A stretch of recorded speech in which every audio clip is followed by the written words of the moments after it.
Hello everyone, welcome back to the channel Saral Seekho. I hope you all are doing absolutely great and fine. And today हम अपना जो chapter है, chapter number 3 atmosphere and climate of social science for class 9 new NCERT, उसको ख़त्म करने वाले हैं. Finally ये चैप्टर ख़त्म होने वाला है. उसके बाद और ज़्यादा एक्साइटिंग चीज़ें आएंगी. तो ये अभी जो जर्नी है हमारी वो जस्ट स्टार्ट हुई है. ठीक है, तो हम फटाफट से जो लास्ट पार्ट है इस चैप्टर का वो भी कंप्लीट कर लेते हैं और अपने चैप्टर को फिनिश करते हैं. ठीक है, so now without further any delay let's get into the chapter. तो आज हम टॉपिक पढ़ने वाले हैं क्लाइमेट चेंज. क्लाइमेट चेंज क्या होता है, इसके प्रॉस क्या है, इसके कॉन्स क्या है, सब पढ़ेंगे.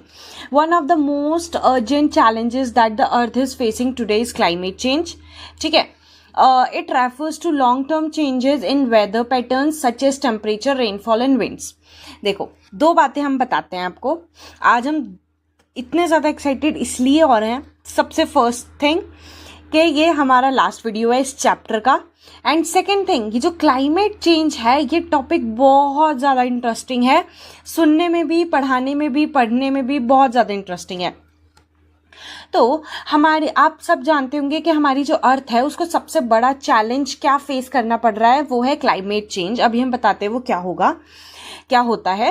It refers to long term changes in weather pattern such as temperature, rainfall and wind. जब हमारे क्लाइमेट में लॉन्ग टर्म चेंजेस, जब हमारे वेदर में, ठीक है, टेम्परेचर में, रेनफॉल में और विंड में लॉन्ग टर्म चैलेंजेस फेस करने को, लॉन्ग टर्म चेंजेस देखने को मिलते हैं, उसे ही हम बोलते हैं क्लाइमेट चेंज. क्योंकि आपको पता है temperature, weather patterns, rainfall and winds ये सब क्लाइमेट को इफेक्ट करते हैं. अगर इनमें कोई चेंज आया तो क्लाइमेट में भी चेंज आएगा. अब वो चेंज अच्छा भी हो सकता है, बुरा भी हो सकता है. फिलहाल जो चेंज हमें फेस करने को मिल रहा है वो है हमारे लिए बहुत ज़्यादा ही बुरा चेंज. देखेंगे क्या चेंज है, कैसे आ रहा है, क्या हो रहा है, सब देखो. This change caused mainly by human activities including burning of fossil fuels, deforestation, industrial pollution that releases gases like carbon dioxide in the atmosphere. ये changes, अब देखो ये हो क्यों रहा है, पहले वो पढ़ते हैं हम, कॉज पढ़ते हैं इसका कि जो क्लाइमेट का चेंज है जो कि हमारे लिए नुकसानदायक है, सबसे ज्यादा कौन, किसकी वजह से हो रहा है, बाय ह्यूमंस. उनकी जो एक्टिविटीज हैं towards the environment, towards the nature, उसकी वजह से हमें क्लाइमेटिक कंडीशंस में जो चेंज आ रहा है वो फेस करने को मिल रहा है. अब कौन कौन सी ऐसी क्या ह्यूमन एक्टिविटीज हैं, हाँ, जैसे कि फॉसिल फ्यूल्स को जलाना, डिफॉरेस्टेशन करना, इंडस्ट्रियल पॉल्यूशन करना. ठीक है, तो फॉसिल फ्यूल्स को जलाना. सेकंड आता है डिफॉरेस्टेशन. डिफॉरेस्टेशन का मतलब क्या होता है, फॉरेस्ट, उससे ही एक टर्म निकल के आया डिफॉरेस्टेशन. एक फॉरेस्ट होता है जिसमें हम उस फॉरेस्ट के पेड़, प्लांट्स, वेजिटेशन, एनिमल्स सबको मतलब हटा के उस जमीन पे हम कुछ अपने ही फायदे का बना रहे होते हैं. बेसिकली डिफॉरेस्टेशन यानी रिमूविंग ऑफ फॉरेस्ट्स. ठीक है, तो वो भी हम करते हैं. अच्छा, इसका ऑपोजिट होता है एफॉरेस्टेशन. एफॉरेस्टेशन यानी इंक्रीज होना फॉरेस्ट का. ठीक है, तो ये एक्टिविटीज जैसे कि फॉसिल फ्यूल्स का जलना, डिफॉरेस्टेशन करना, इतना अमाउंट में जो इंडस्ट्रियल पॉल्यूशन हम क्रिएट करते हैं, इतनी बड़ी बड़ी हर जगह इंडस्ट्रीज हैं. ठीक है, और हर इंडस्ट्री से अपना अपना कोई ना कोई वेस्ट निकल ही रहा होता है जिसको हम ऐसे ही बस इंडस्ट्री से रिलीज करके और एनवायरनमेंट में छोड़ देते हैं. ठीक है, इन सब से गैसेस प्रोड्यूस होती हैं जैसे कि कार्बन डाइऑक्साइड. और कार्बन डाइऑक्साइड हमें ज़रूरी तो है, पर एक स्पेसिफिक अमाउंट में ही हमारे एटमॉस्फेयर में कार्बन डाइऑक्साइड या कोई भी गैस एक स्पेसिफिक अमाउंट में ही होनी चाहिए. अगर उसका एक्सेस होता है तो भी नुकसान होता है, और अगर वो कम होता है, उसका रिडक्शन होता है, तो भी हमें नुकसान होता है. तो कार्बन डाइऑक्साइड का इंक्रीज ये इंडस्ट्रियल पॉल्यूशन की वजह से बहुत ज़्यादा होता है. These action increases greenhouse gases such as carbon dioxide. ठीक है, ये जो actions हैं जैसे कि industrial pollution, deforestation, fossil fuels burning, इनकी वजह से जो ग्रीन हाउस गैसेज होती हैं उन पे बहुत ज़्यादा इफेक्ट क्रिएट होता है. क्या, ग्रीन हाउस गैसेस पे बहुत ज़्यादा इफेक्ट क्रिएट होता है. ग्रीन हाउस गैसेस क्या होती हैं, ग्रीन हाउस गैसेस वो गैसेस होती हैं जो अपने अंदर अर्थ का जो टेम्परेचर है या जो हीट है वो ट्रैप करके रखती हैं। उससे क्या होता है, वो ट्रैप रहता है, हीट इधर उधर कहीं जा नहीं पाती, तो अर्थ का जो ओवरऑल टेम्परेचर है वो इंक्रीज हो जाता है ग्लोबली। ग्रीन हाउस गैसेस पता चल गया, वो गैसेस जो अपने अंदर हीट को ट्रैप करके रखती हैं। As a result global temperature rise होता है। तो ग्रीन हाउस गैसेस होती कौन कौन सी हैं, जैसे कि carbon dioxide, methane, nitrous oxide, water vapours in the atmosphere. ये जो हम एक्टिविटीज करते हैं इनकी वजह से ग्रीन हाउस गैसेस इंक्रीज होती हैं, और वो ग्रीन हाउस गैसेस हीट को ट्रैप करके रखती हैं और रेजिंग ग्लोबल टेम्परेचर, उसकी वजह से क्या होता है, ग्लोबल टेम्परेचर क्या होता है, इंक्रीज होता है ग्रीन हाउस गैसेस की वजह से। समझ आ गया? तो green house gases is not good for us. समझ आई ये बात? ये बहुत ज्यादा हार्मफुल होती हैं हमारे लिए। चलो ना मूविंग ऑन। अच्छा, now moving on, as a result we are witnessing more frequent floods, drought, melting of glaciers, rising sea levels and loss of biodiversity.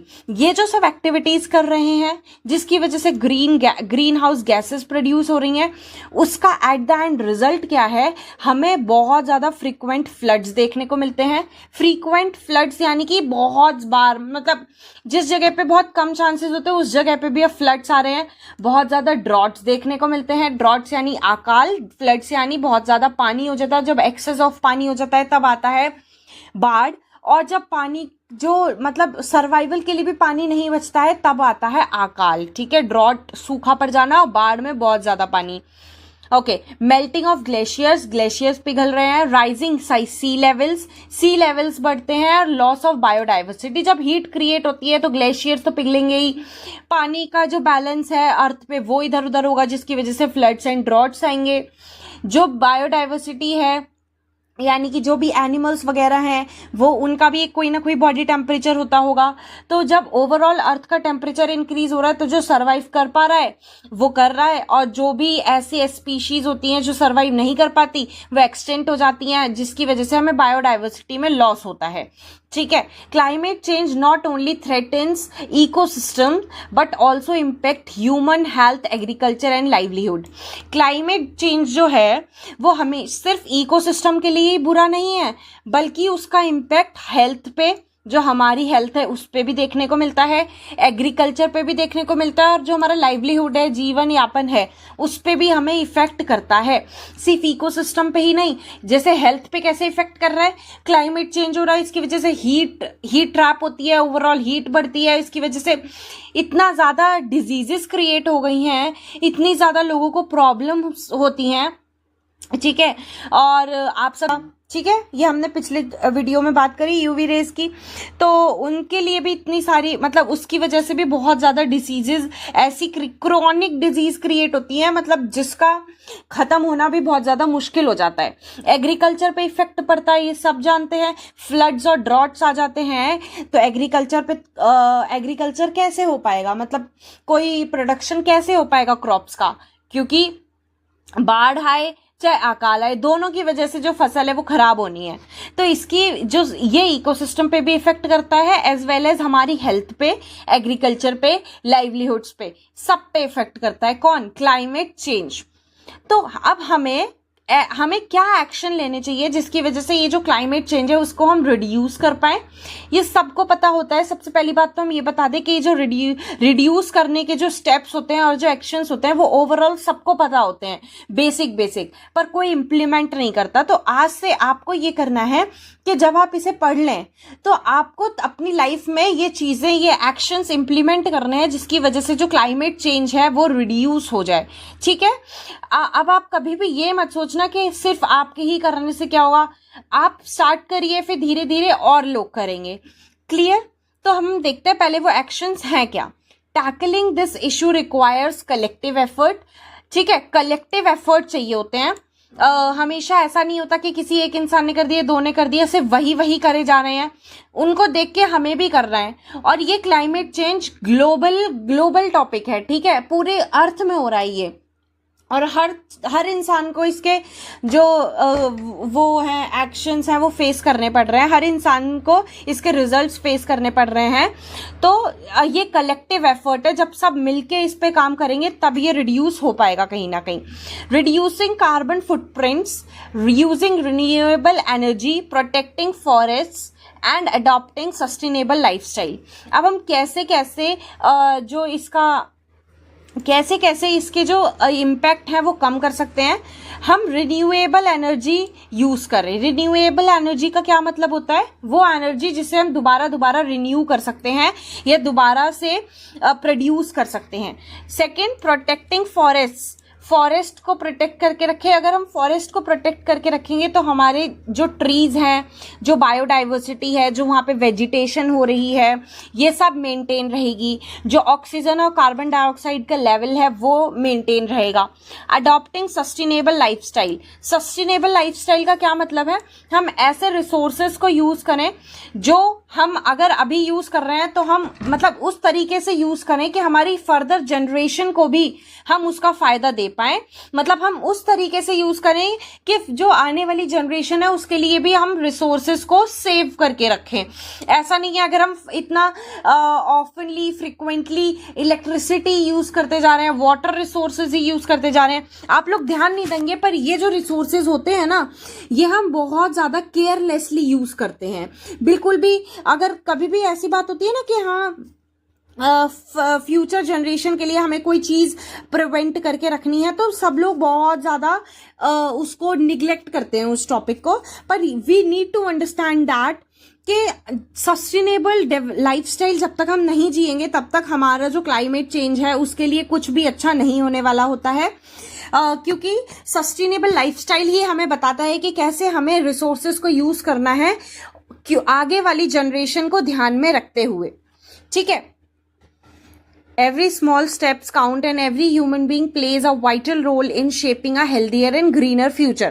ठीक है, हर एक इंसान के स्टेप्स पता चलते हैं, हर एक इंसान का एक्शन ग्लोबली इफेक्ट करता है हमारे अर्थ को, और हर एक human being vital role play करता है एक हेल्दियर और ग्रीनर फ्यूचर बनाने में अर्थ का। समझ आया कि हमें सबको इक्वली मिलके कलेक्टिव एफर्ट्स के साथ इस चीज को सीरियसली लेके तब आगे बढ़ना होगा।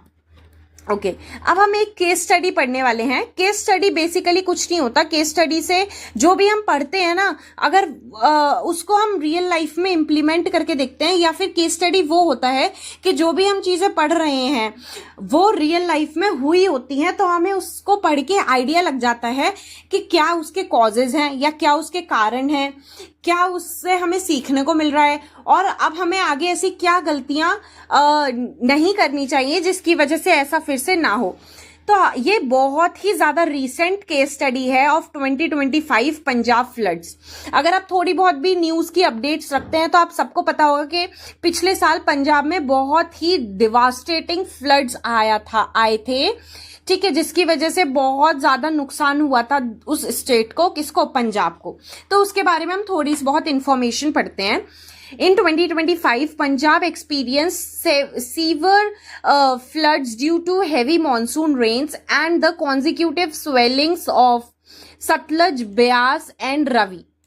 देखो 2025 में यानी कि पिछले साल क्या हुआ था, पंजाब में बहुत ज्यादा हैवी मॉनसून आया था।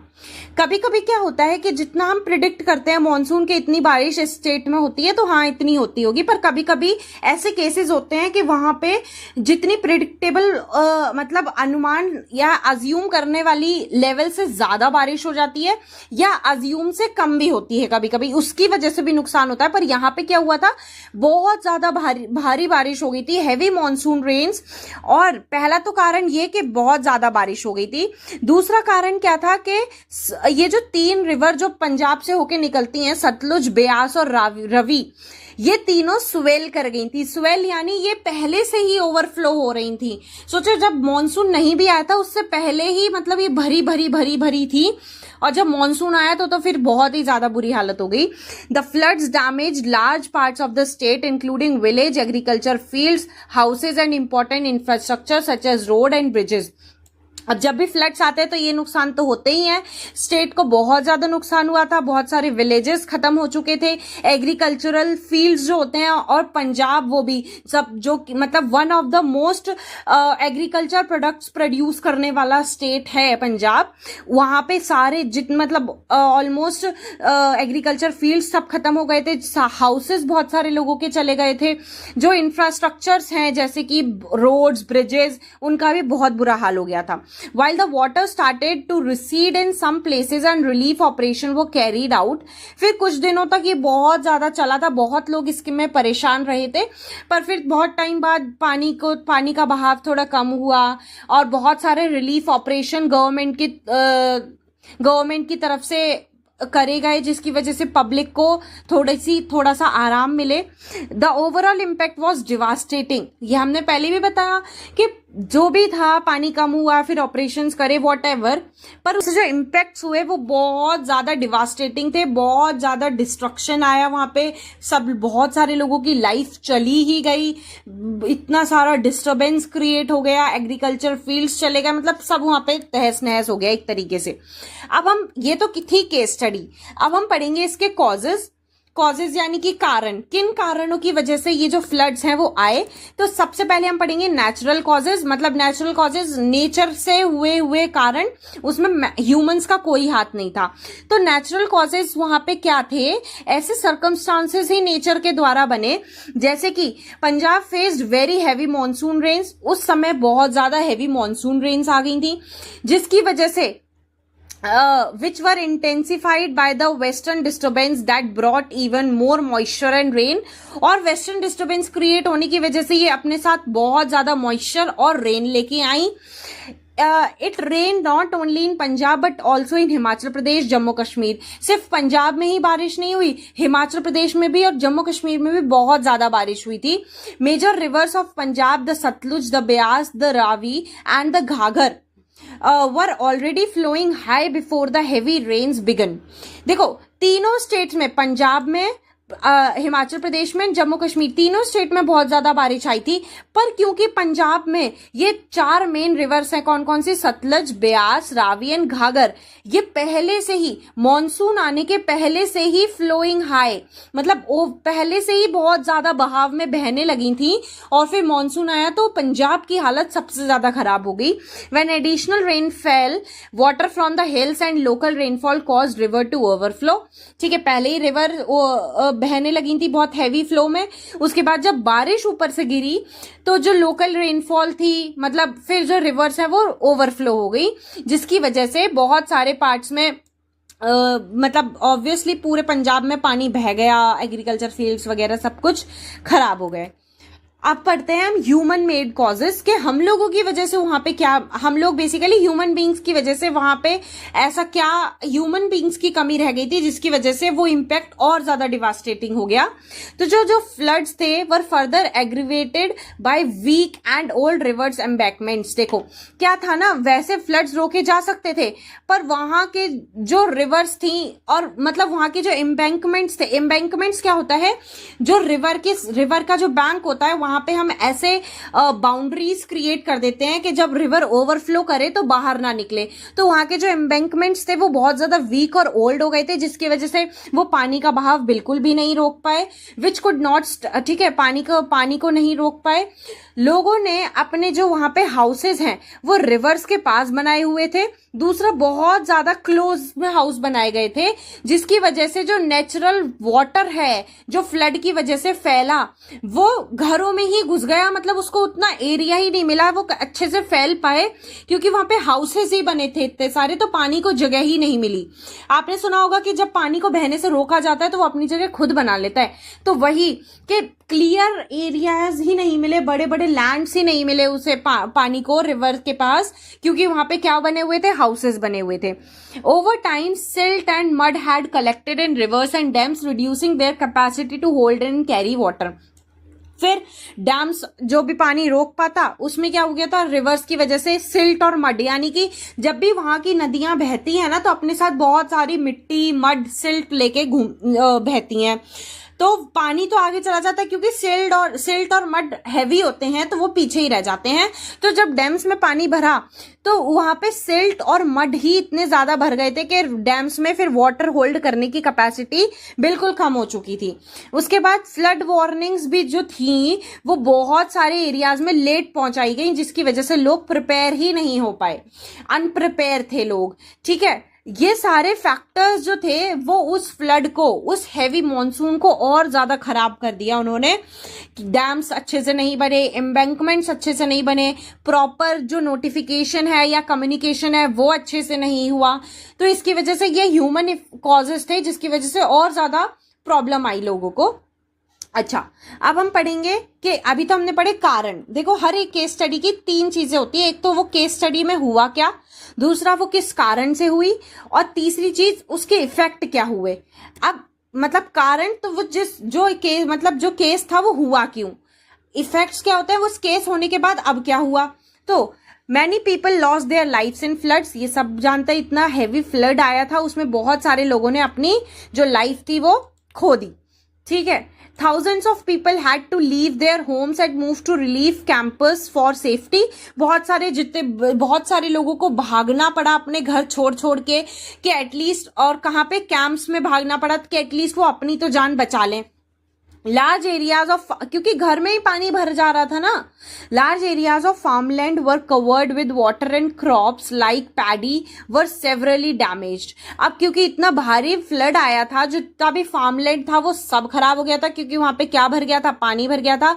बहुत सारी क्रॉप जो थी वो ऐसे ही खराब चली गई, और स्पेशली पैडी जो धान होता है, basically a type of rice, वो भी मतलब पूरा का पूरा फसल जो थी वहां डैमेज हो गई थी। ठीक है, 4th point is poultry and dairy farms were damaged and destroyed. Poultry and dairy farms, जहां पे एनिमल प्रोडक्ट्स और एनिमल्स को रखा जाता है, ठीक है, जहां से एनिमल प्रोडक्ट्स प्रोड्यूस करे जाते हैं। बहुत सारे एनिमल जैसे कि cow, buffalo and chickens got sick and died. ठीक है, जब इंसान ही बहुत सारे खत्म हो गए तो जो एनिमल्स, बफेलोज, चिकन्स ये सब थे, मतलब उनको तो मतलब जितना वो बच पाए, उसके बाद उनकी तबीयत खराब हो गई या फिर वो खत्म हो गए।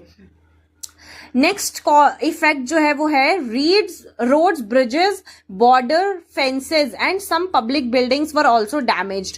ठीक है, बहुत सारे रोड्स, ब्रिजेस, बॉर्डर के जो फेंसेस थे और बहुत सारी पब्लिक प्रॉपर्टी जो थी वो सब डैमेज हो गई। Murky standing water caused health problems including the spread of waterborne diseases and sanitation concern। Murky stand water यानी कि जो गंदा पानी था, जो फ्लड्स में से आया था, बहुत घिनौना जो गंदा पानी था, उसकी वजह से बहुत ज्यादा हेल्थ प्रॉब्लम्स क्रिएट हो गई लोगों में।